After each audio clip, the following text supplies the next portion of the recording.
Do you consider yourself a high achiever? Smart, driven, highly successful? I am so excited to have you. My name is Julia Arndt and I'm the host of the Stress Podcast. I will help you develop your stress resilience the same way you've developed your workplace superpowers. Learn peak performance tools to thrive at work and in your personal life. Let's get started.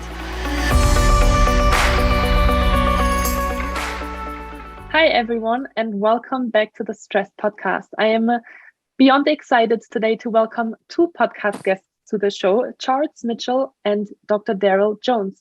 Hi, the two of you. How are you doing today? Julia, good to see you.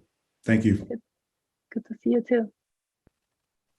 I always start my podcast off very simply because I always like to pick up people where you are at right now.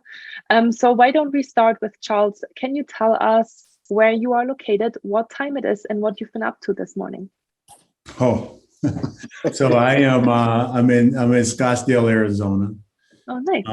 It is 3:08 p.m. Pacific Standard Time. We can have a whole conversation about Arizona time because it's 3:08 right now. In about 6 months, it'll be 4:08 because our time doesn't change relative to Pacific Standard Time. Anyway, that's another conversation. Mm-hmm. And it's afternoon here, obviously, and I've had a busy day. I was actually a guest on a podcast first thing this morning. I had 2 work calls right after that, and then I had a lunch meeting with a client for my business. Came back and was on another call with Daryl, Dr. Jones, a little bit earlier, and now fortunate enough to spend some time with you. Amazing. Great. And what is your business? I'm in the staffing and recruiting business. So we basically in the business of finding talent for employers at the entry level as well as at the executive level. So amazing. Do a lot of work in healthcare, a lot of work in finance and accounting, a lot of work in customer service environments, supporting all types of companies. Amazing. Well, thank you so much for the introduction. Dr. Jones, how about you? Well, I feel like a second-class citizen now after Charles this morning. Julia, I worked out. I met a friend for breakfast, and I have a hobby that's taken up a lot of my time. I mix music. Oh, amazing. So I mixed about 4 songs, and then I had a podcast with Charles, so I haven't done any work yet, so... Okay, well, good thing we're finally meeting up here right now, exactly. Right? He does all his important work, in the evening hours, right? I do. That's what he does. Yeah, he's a nighttime guy. Okay, and do you also live in Arizona or do you live somewhere else? I literally could walk to Charles's house in less than 15 minutes. So yes, I'm also in Scottsdale. We're both near Arcadia, Old Town area. Amazing. I actually just visited Scottsdale at the end of March for another bachelorette party. See, you know what? There's a theme. There's a theme. All right, Julia, you know what? And you know what? I was actually really surprised. I had been to Arizona before, but mostly to Sedona. And so first time in Scottsdale, I really loved it. And I couldn't believe how many bachelorette parties were going on at the time. And I didn't know that Scottsdale was a mecca of bachelorette reunions and parties. And Nashville. And by the way, it's not tame, just so you know. It's not tame. That was also our experience. But we made it our own. But we went to the Whiskey Road and it was incredible. Were you in a hotel or did you guys Airbnb? We Airbnb'd.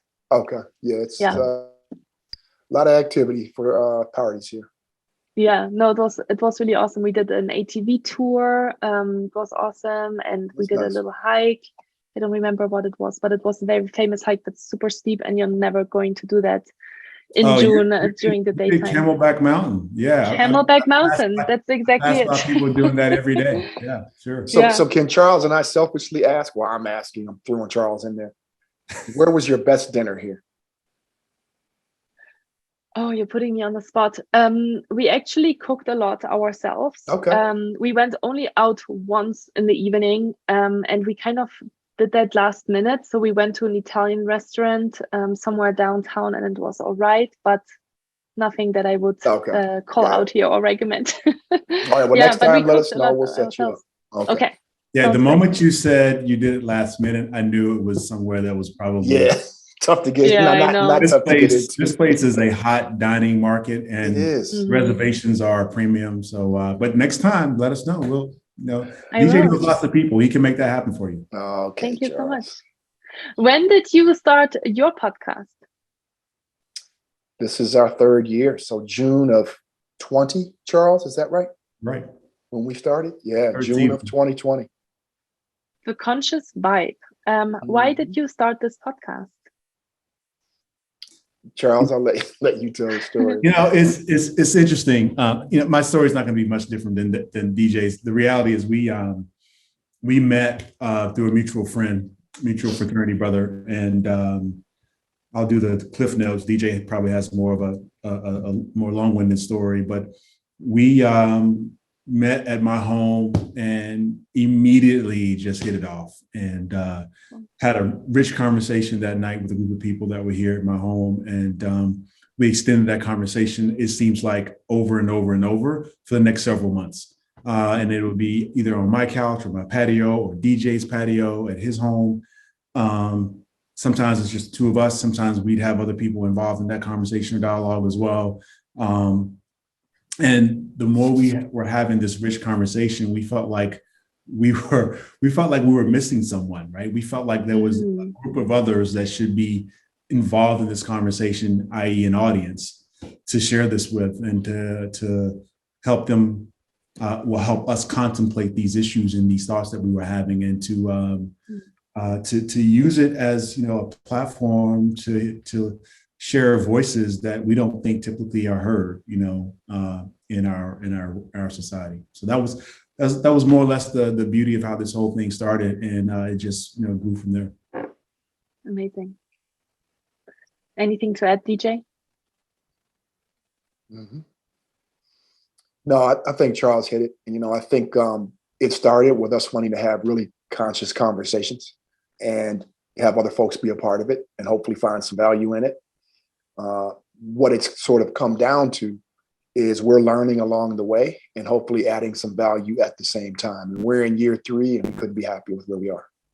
So this is our second challenge today. It's actually really rare that my internet goes out, but as I just told you, it's kind of an overcasty day today in Lake Tahoe. And as soon as that happens, we have snowstorms and windstorms and all the things. Our connection gets a little unstable, or maybe it's a sign from the universe that I should really be taking some vacation.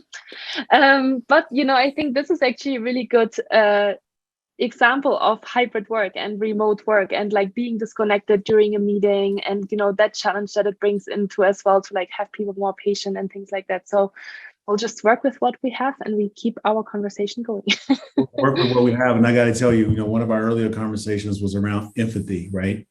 And I have to tell you that unfortunately I don't have a lot of empathy for you, because you're in Lake Tahoe, like of all places. Like, that is such a beautiful, amazing place to live, to be able to spend time. So I can say that I feel bad for you. It's a thank you. I know it's a terrible place to live. But anyway, sorry, I interrupted you. Live there? I do live here full time. Oh my gosh, I'm gonna rub it in and tell us you live there. Okay. All right. Yeah, it's a really beautiful place. No, congratulations. Yeah, exactly. I'm jealous. Charles, you were mentioning, we were starting to talk about obviously the setup of your business, but also how you've been just perceiving the industry, forming and evolving around this hybrid model. And you've been saying that it's been a really interesting and never seen kind of environment you've been navigating in. What do you see as the biggest challenges? Why people are hiring so many new people and people leaving and all these different things? Yeah, I think the big challenge, quite frankly, is getting people to change their paradigm about work. And, we're all attempting to go back to what work was and what work meant pre-pandemic. I think what we're finding is that we have an entire workforce that has taken a view that, wait a minute, I kind of like this. Like, this works for me. That 45-minute to an hour commute that, ate into not only my time, but also my financial resources, right? Yeah. Or that 60, 70-hour work week, sometimes longer, depending on what you do. I found that I can be just as productive sitting at home and enjoying time with my family and friends, and being connected to what is happening in that environment versus just, always being focused on my work and what that requires from me.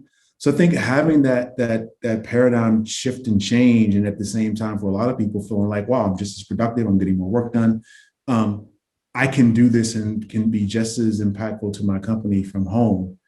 And the idea of having to completely shift back to, getting back in the car, making the drive, or catching the train, whatever that we do or how we get there, it doesn't resonate with people as much. And at the same time, people are saying, well, and I want to be paid more while we're at it. Yeah. You get paid more to do this too. And so I think we've got, these factors that, it's almost like, we let the genie out of the bottle. How do we put it back in? And that's the difficulty, because now folks feel like they're empowered in a different way, which is why we saw this great resignation. I heard this the other day, 45 million people in the last year quit their jobs. Wow. I mean, think about it. We're a country of 350 million people, and all of us don't work, right? All of us can't work. We're not of age, or we are retired, or we're in school of some sort, right? So our working population is probably half that, maybe. That's a significant part of our population that has said, you know what, I'm done. I don't want to do this anymore. Mm-hmm. And I think what employers are trying to do right now is, in some cases, force people into, no, you have to come back to work. And to some extent, I just think that's just not going to win the day. I think we're going to have to look at it very differently. And I struggle with it myself as a business owner. Like I'm a person who hasn't spent one day working from home. Not one. I've been in the office every single day from the start of the pandemic, meeting a small group of leaders in my organization. We did go to a remote model for a number of our staff employees, but several of us just needed that routine of going into the office every day. We're now, as a company, entirely back in the office, but it hasn't been a scenario of where people just felt like they wanted or needed to be at home. Most of our folks, all of our folks, quite frankly, have all said, we enjoy being here every day. We need that interaction. So it's different strokes for different folks, but I think, by and large, when you're talking about massive corporations that have many, many more employees than I do in my small group of folks, there's a different dynamic about work beings and how people go about it. Mm-hmm. And, I find that really interesting, because I'm thinking, yes, it totally makes sense to the individual, right? Like the individual wants to have more freedom, wants to have the flexibility. Totally makes sense. Like I was in the same boat like a few years ago, right? Which is why I decided to obviously start my own business. But what about the leaders? What about the company overall, right? Like when we're looking at the leadership perspective, and especially, like at bigger corporations, like maybe not even just bigger corporations, but maybe especially the bigger corporations that were thriving off of building big campuses and making, the office work as comfortable for their employees as possible. Now, have these probably billion projects and real estate that they invested in to bring their employees into work, and now they quit their jobs because they don't want to come back. How do you balance that? Well, I don't know. And I'll let DJ speak on this. What I struggle with is, some of the things I mentioned earlier is that, how long can people do this? At some point, you would think that, my bills have got to get paid, my rent, my mortgage, all the things that, that create lifestyle. Right? And so I just wonder how sustainable it is over the long term. There's a lot of people that will tell you that, look, this is here to stay. This hybrid work model is not going away. Companies are going to have to adapt. But the practical person in me wonders how that actually works if the paycheck is held over here, right? And and life is dependent upon that paycheck, that transaction. I could be absolutely wrong. I just don't know how it all works. Yeah, I think it's the paycheck, it's the culture. A lot of it lies on that side. I spent almost 20 years with Nike, which is that large global iconic company that you speak of. And I can't imagine building or cultivating a culture remotely.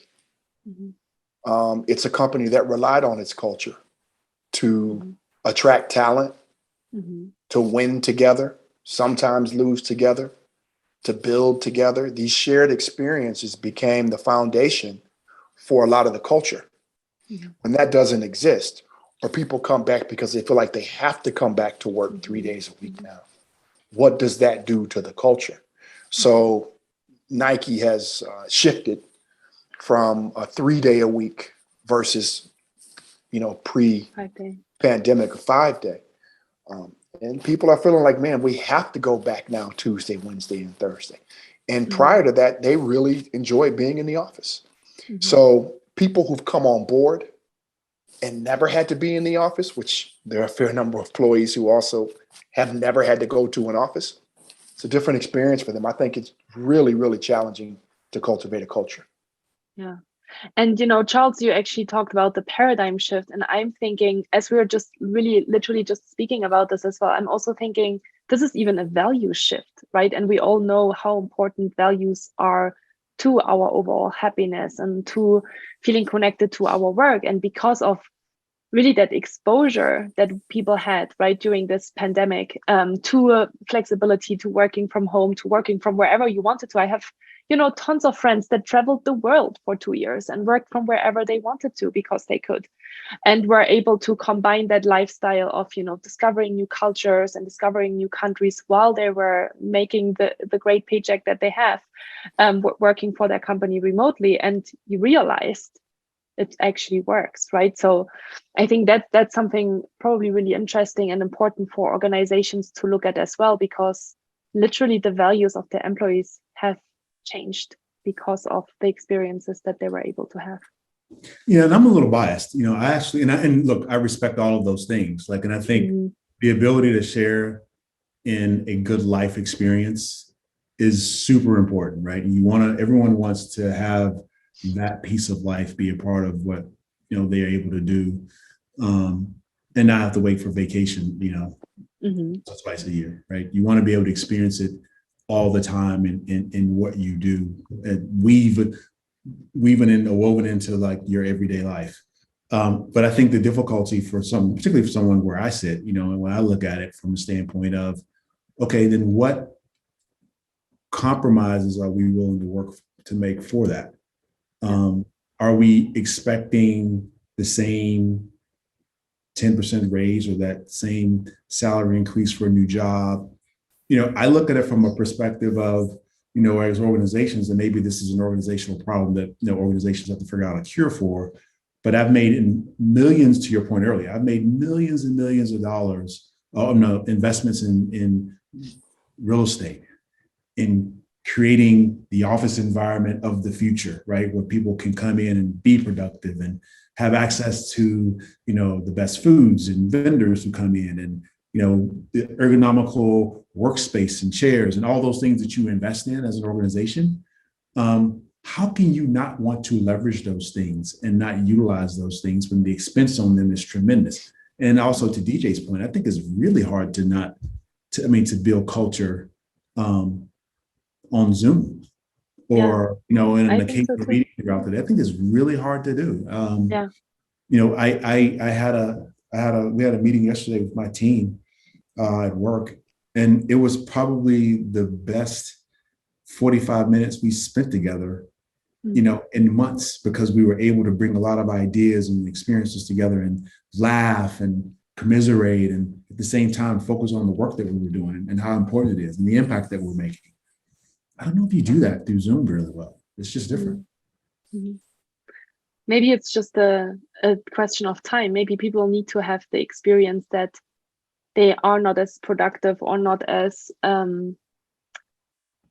they can't create as much synergy effects if they're not sitting together, and I think maybe it requires another type of crisis to get to that point that, even individuals and employees that are maybe not as connected to the overall goal of the company than, leaders are, to say we actually recognize now how important it is to be together.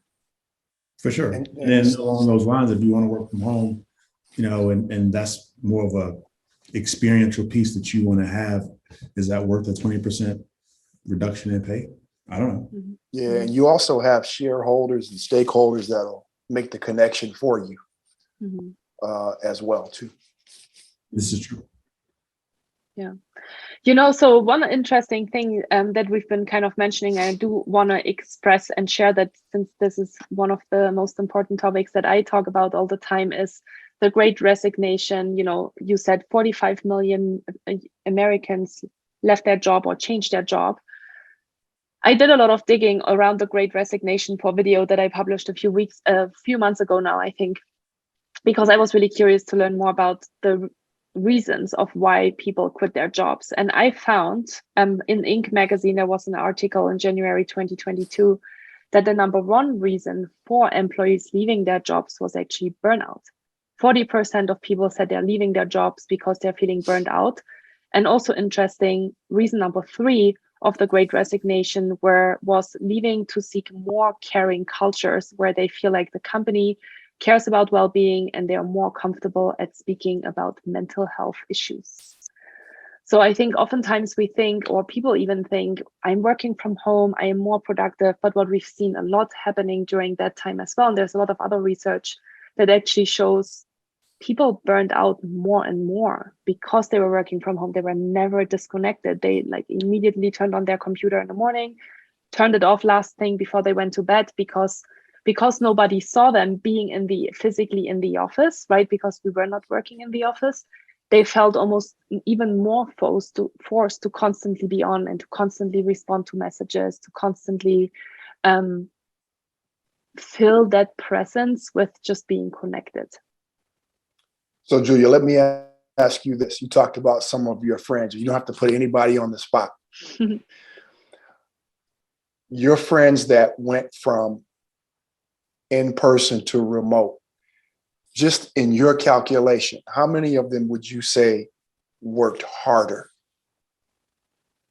when they were in remote zone? Great question. Let me think about this. I would say they probably worked as much as they did before, because before they would maybe commute 2 or 3 hours, right, to the office per day, which was kind of a lack of time. And now they were working from home, maybe 2 or 3 hours less, but it was more productive 2 or 3 hours. What about this though? I'm just gonna offer a scenario. Yeah. What if let's say you lived in Lake Tahoe. I'm gonna get there. Let's say you lived in Sherman Oaks, right outside LA. Okay. You had a commute that was, 7-8 miles to actually from wherever you live to your office, but it took you 1 hour and 15 minutes to get there and home, right? Mm-hmm. Mm-hmm. Pandemic hits. And you moved to Lake Tahoe. And all of a sudden, you're in Lake Tahoe, you're working remotely, you're in Zoom. And yeah, the moment you wake up in the morning, boom, checking your email. Before you go to bed at night, boom, checking your email, right? But at 10 o'clock, you go, I'm going to go work out. I think I'm going to go to the gym right now. Or the waves are high. Yeah. Well, the snow is good. The snow, exactly. Exactly. Or at 3 o'clock, right before it gets a little too warm or too cold, depending on time of year, I'm going to go walk Sparky. Sparky hasn't been out for a walk today. Or I'm going to take my car in at 11 o'clock, and there's no way you would have done that, when you. So I think at the end of the day, burnout, feeling burned out and being burned out, to me, might not be the same thing. Mm-hmm. Burned out to me is you can't do anymore. Thinking you can't do anymore might not be the same as you really can't do anymore. So I think the burnout feeling may come a little quicker because people have other things. COVID was real. We had a lot of going on. Yeah. So the perception that I'm burned out in some cases might not really be burnout. I don't know if folks have really felt burnout. But that's the thing. It's just a personal It perception, is. right? And I think, first of all, maybe you feel burned out, but we all know how, like, you know, the physical body and the emotional, like how the spirit are connected. And so when you are thinking, when you're feeling burned out, it obviously will give you physical feelings as well of, you know, feeling burned out. So that's super connected. I agree, right? Like at first, maybe there might be the feeling, but then over time, you might actually experience physical symptoms. And then the solution is, hey, I need to go for a run at, 2:00 in the afternoon and nobody's looking at me. I actually think that, you know, you're giving that specific example of, like, you know, they're going to the gym at 10 o'clock, or they're, you know, going out on a mountain or whatever. I think people that actually do that actually have a better lifestyle and they are more productive. I think those people will actually be more performant at work because they take better care of themselves. I don't think that those people are the problem. I think I think that on that life's not really people, right? I think that's not the lifestyle that causes these problems. I think it's more of the people that stayed in the Bay Area, for example, right? That they stayed in Silicon Valley. They didn't, you know, I mean, obviously there was a lot of movement, you know, people worked to maybe moved into more remote areas, but not everyone did that, right? I mean, there's obviously people that did, but, you know, people stayed in San Jose or in Palo Alto, and they kept working the way they did. And because that's still their work, right? That's still how they connected. They didn't think about, oh, I'm at home now, I'm going to go for a walk, or I'm going to go to the gym, because they didn't have those facilities from their company available anymore easily. So, you know, so they work more and they don't take enough breaks. They don't go to the gym. They, you know, I think almost those campuses, and I've obviously worked at a campus like that myself for a couple of years, they actually promoted that. Like when I worked on campus, I went to the gym every single day because it was just part of my routine. When I moved to Lake Tahoe full time and started my own business, it actually took me probably a year or two to get back into the same routine, right? Because I didn't have a gym right away available, and right, it's a little bit of a lifestyle shift. So I think that's not really. And look, I don't begrudge anyone. Like, I think No. I think the ability to have a different approach to life, right? And to work when work is convenient, and to do the other things that are convenient as well. Like, there's nothing convenient about having to go to the doctor when it takes you 6 months to get an appointment, and the appointment is at 10:30 in the morning. You're like, oh my God, it wrecks my day. And I have to tell my boss I need time off. Like, to have that trade-off, to be able to do those things, I think that's important. I think that's a really good part of this way of working now. I think that's really great. I think for those that you do talk about who struggle, who work too hard, right, in this moment in time, they were doing that before the pandemic too, right? I would totally agree. I would think, to your point about, you know, if you're working in Silicon Valley, you're working on Wall Street, you were busting your butt. You were working really long hours before that, right? And maybe it's just a culmination of all these things taking its toll, and this is where you are now. And, you know, I think some of it's generational too, Julia. I don't think we can ignore 100%. That. I think about my grandmother, who was 25 years working in a factory at Kellogg Company. And her concept of burnout was much different than my concept of burnout, right? Burnout for her was, you know, she literally had the flu and couldn't get up. And I don't think she missed one day of work, and I'm not exaggerating, in 25 years. So I think some of it is generational. You know, the psychographics that enter into it. I'm not suggesting everyone that goes for a run at 2:00 is being lazy or doesn't want to work. I'm not at all. Correct. I do think we have to ask at some point, what values are we purveying and encouraging when we become more and more tolerant of some of the behaviors that we see? Now, I know firsthand, some people are literally just not working as smart or as hard. They've got things scheduled throughout the day that there's just no way. I know other people who fall into the zone that you talked about. This has actually helped them balance quality of life. They're doing stuff at 8:00 at night now work-wise because they've scheduled their day that way. So I think it really depends on the person and what they see at the end of the road for themselves. But I do think people coming into an environment that's remote, they have a major adjustment to make when it's time to go back into the office now. Yeah, it's all, again, to the individual, right? And you talk about mental health. I do think that's really real. I think that's really important. But to DJ's point, I think there is a shift in generations around the purpose and meaning of work and how we all work within the confines of what that environment says it is today versus what it says it was or what it was 50 years ago when my grandfather worked in the mills and had the tip of his finger cut off and went back to work the next day.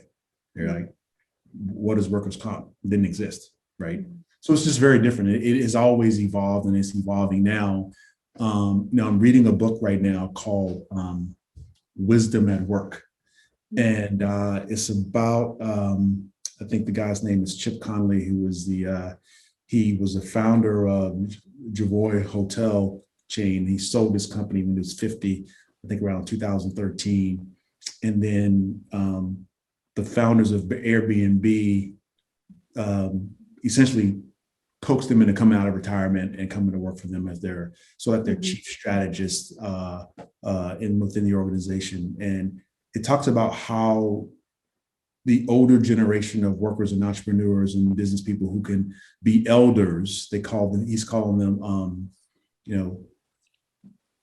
people who can be mentors and elders at the same time and support these high-level CEOs that may be half our age, right? Maybe not half our age, but say 20 years younger, and recognize the differences in work today and how their approach is, and to learn from one another, right? Not just to be the person who's conveying knowledge and experience and emotional intelligence, but also learning from this tech-savvy generation that is quick and knows how to do things in the snap of a finger, that we all can benefit from. And I think a lot of that is taking the dynamics of the workplace today. And there's some things that are antiquated around how perhaps DJ and I came up in age as employees and then as leaders in organizations and the expectations that we have, and trying to mold that into what this young generation of workers wants and expects. And I'd be the first to admit that I have a difficult time sometimes sort of understanding where that's all coming from. But as I read this book, I get more and more ingrained in the notion that, there's some give in how I need to think and perhaps be a lot more, accepting and certainly a lot more gracious around how people view work today and what that means. Mm-hmm. Yeah. And so from your perspective, Charles, as you were saying, obviously you're recruiting talent, right? Do you see those requests more and more? Do people come to you and say, I want to have a remote job because I don't want to go back into the office? Is that kind of the theme that you're seeing, or is it all different kinds of reasons? I see it a lot. I see it a lot. I see it not only for the recruiting work we do for our clients, but I see it in my own efforts of trying to. I literally, we'll post a job for internal work, and I literally got a resume from someone yesterday who is in Louisiana, works at Louisiana State University. I was like, why'd they apply for this job? And it never hit me. My wife and business partner said to me, well, she wants to work remote. So I left her a voicemail, sent her a note via email, and she emailed me back. Literally, I got an email from her this morning saying, thank you for reaching out. I'm very interested in your role. We'll learn to talk more. No, I'm not moving to Arizona. I'm actually looking for full-time remote work. And I went, yeah, there you go. Mm-hmm. It's just a different mindset.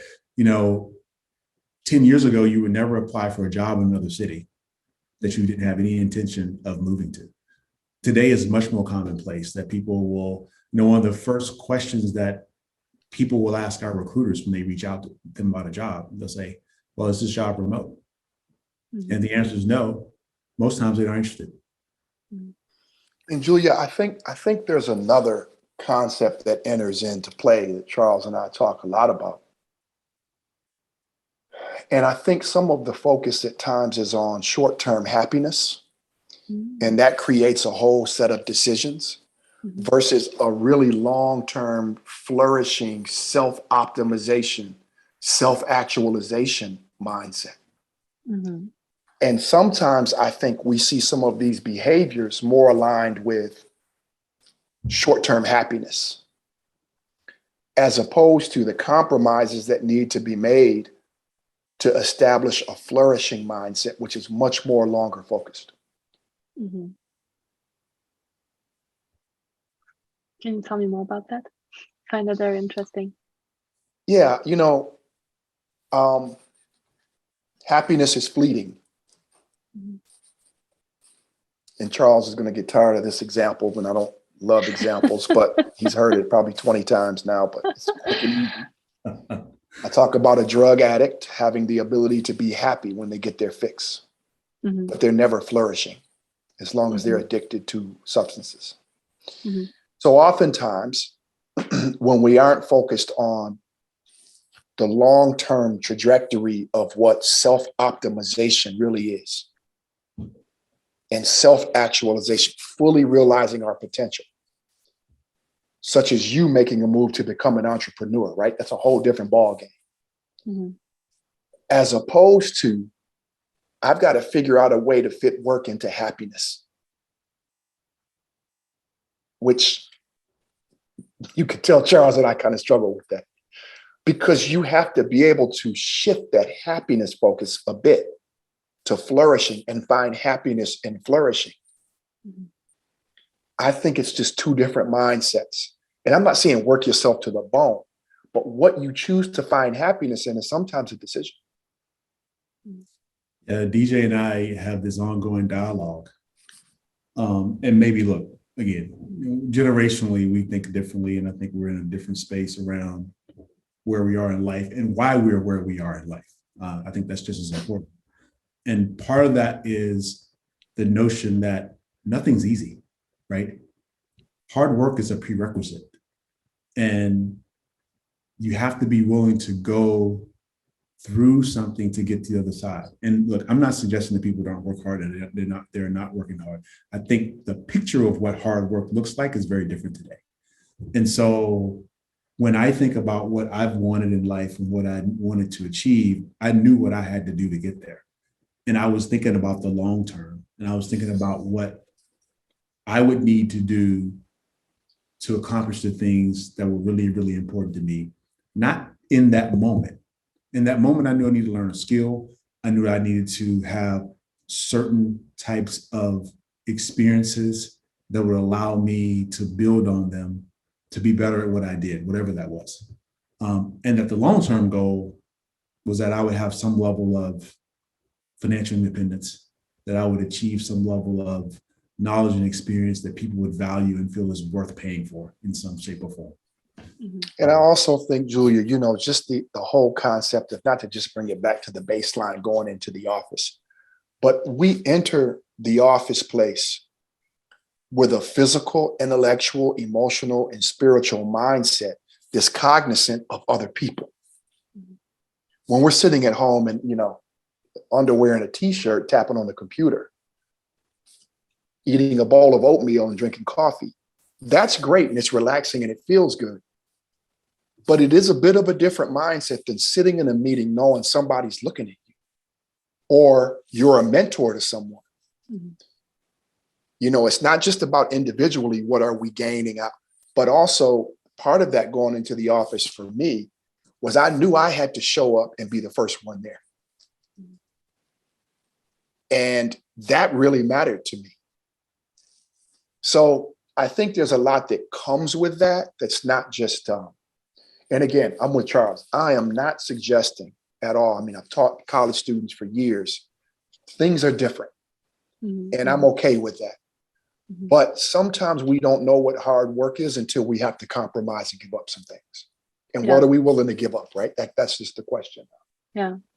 Yeah. And I think, I think all of the topics that you are bringing up, they're all so important, and we could probably do a podcast episode on each of them. But what I'm thinking as well is that, I get all of these different things, and the difficulty is really for the leaders of these organizations to decide what are we going to do, right? Mm-hmm. Because if we say you have to come back to the office, and obviously, everyone is kind of finding that 3-day kind of sweet spot at the moment, but they are almost forced to do that, right? Because all the others are doing it. And then, if they don't follow suit, then, their employees will leave and say, I want to be at a company that has more flexibility. So yeah, it's not at all an easy topic and an easy answer. Obviously, there's so many different aspects of that. But, the other topic that is perfectly now aligned with this is the question, how do we exit this crisis mode? How do we exit crisis mode in general? What are your thoughts on that?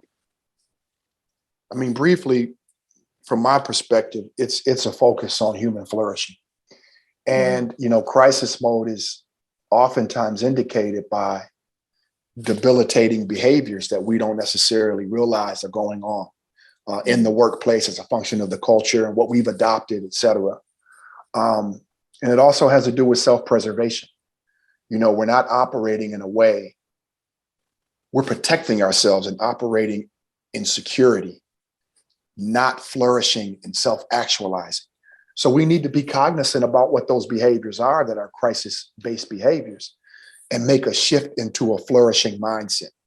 And flourishing, we're talking about financial, physical, intellectual, emotional, and spiritual.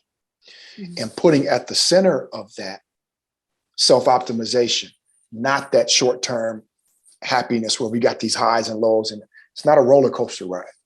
Mm-hmm. It's more of a marathon. It's a marathon. Yeah. Yeah, it really is. And, we've got to be cognizant about making that shift and find the right environment.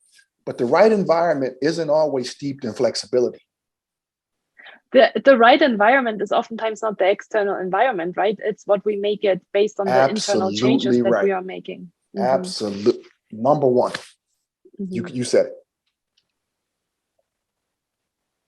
I was going to say the exact same thing relative to the internal piece, because I really do believe that crisis exists on the inside more so than anything.